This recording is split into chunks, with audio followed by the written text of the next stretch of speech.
Partial pressure of carbon dioxide in the blood, PaCO2, is derived from an arterial blood gas, an ABG.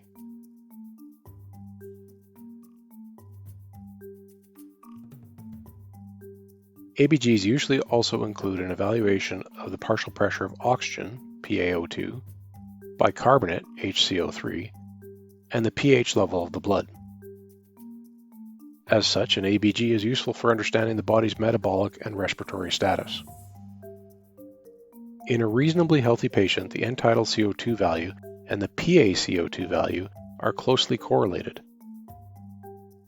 But the end-tidal CO2 is usually about 2 to 5 millimeters of mercury lower than the PaCO2.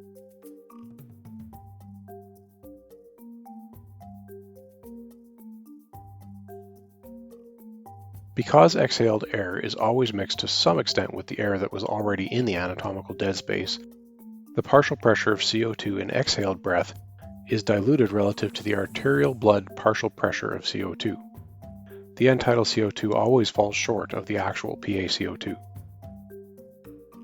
The relationship between end-tidal CO2 and SpO2.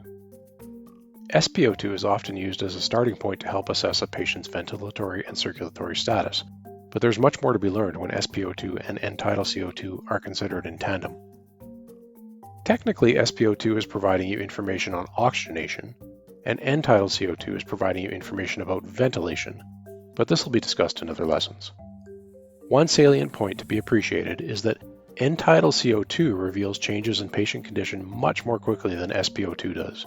For example, apnea or a dislodged endotracheal tube will be immediately apparent in the capnograph, but may take several minutes to affect the SpO2.